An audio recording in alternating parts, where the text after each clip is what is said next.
बहुत समय पहले की बात है। एक छोटे से गांव में रामू नाम का एक गरीब दूध वाला रहता था। उसके पास 2 भैंसें और एक पुरानी लकड़ी की गाड़ी थी। गांव के लोग उसे रामू दूधवाला कहकर पुकारते थे।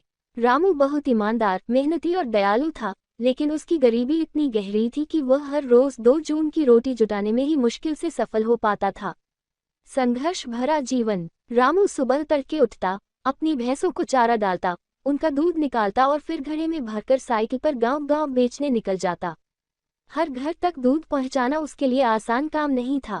कई बार रास्ते में कीचड़, बारिश और धूप उसकी परीक्षा लेते, मगर रामू हार मानने वाला नहीं था। उसकी पत्नी गंगा और 2 छोटे बच्चे सीमा और मोहन भी उसके साथ रहते थे। गंगा घर का काम संभालती, बच्चों को पढ़ाती और कभी-कभी दूध छानने में रामू की मदद करती। लेकिन उनके पास इतने पैसे नहीं थे कि बच्चों को अच्छे कपड़े या किताबें दिला सके। लोगों की आदतें और रामू की ईमानदारी। गांव में कई और दूध वाले भी थे।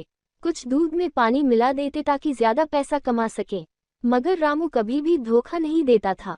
वह साफ सुथरा दूध ही बेचता। इसी वजह से लोग उस पर भरोसा करते थे। परंतु सच्चाई और ईमानदारी से कमाई हमेशा धीमी होती है। यही कारण था कि रामू की गरीबी कम नहीं हो रही थी। बच्चों का सपना। सीमा और मोहन पढ़ाई में तेज थे। दोनों का सपना था कि वे बड़े होकर कुछ बने और अपने माता पिता को गरीबी से बाहर निकालें। लेकिन अक्सर स्कूल की फीस भरना रामू के लिए कठिन हो जाता। कई बार उसने भैंस बेचने तक का विचार किया, मगर बच्चों का भविष्य देखते हुए वह रुक जाता। एक दिन सीमा ने कहा, बाबा, आप इतना मेहनत करते हैं, फिर भी हमें अक्सर भूखे सोना पड़ता है। क्या हम कभी अच्छे घर में रह पाएंगे? रामू ने मुस्कुराकर जवाब दिया, बेटी, मेहनत और ईमानदारी से जो जीवन जिया जाता है, उसका फल जरूर मिलता है।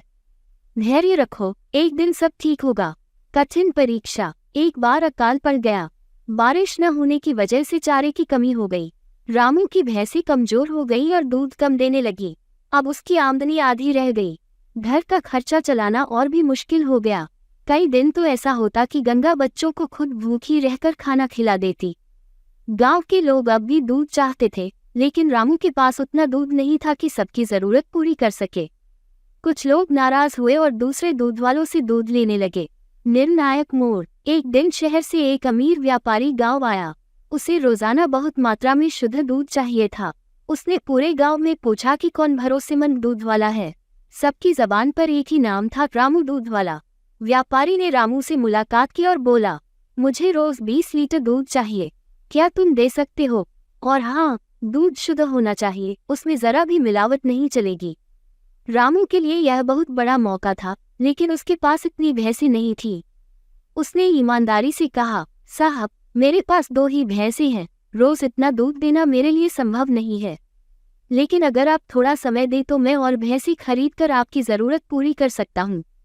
व्यापारी उसकी सच्चाई से प्रभावित हुआ। उसने रामू को कुछ पैसे उधार दे दिए ताकि वह और भैंसें खरीद सके। बदलाव की शुरुआत। रामू ने मेहनत और लगन से भैंसें पाली। कुछ ही महीनों में उसका दूध का धंधा बढ़ने लगा। अब वह गांव के साथ साथ शहर में भी दूध सप्लाई करने लगा। उसकी ईमानदारी की चर्चा दूर दूर तक फैल गई। गांव वाले, जो कभी उसे गरीब समझकर दया दिखाते थे, अब उसके कामयाबी देखकर गर्व महसूस करने लगे। रामू ने सबसे पहले अपने बच्चों की पढ़ाई पर ध्यान दिया। सीमा को शहर के अच्छे कॉलेज में दाखिला दिलाया और मोहन को इंजीनियरिंग की पढ़ाई के लिए भेजा। सफलता और सीख। कई सालों की रामू का परिवार खुशहाल हो गया। उसका मकान पक्का हो गया, बच्चों ने पढ़ लिखकर अच्छे पद पाए। लेकिन रामू ने अपनी सादगी और ईमानदारी कभी नहीं छोड़ी। वह अक्सर गांव के बच्चों को समझाता, बेटा, गरीबी कोई अभिशाप नहीं है। मेहनत और ईमानदारी से इंसान किसी भी हालात से निकल सकता है। कभी भी झूठ और धोखे का रास्ता मत चुनना। असली अमीरी इंसान के चरित्र और मेहनत में होती है।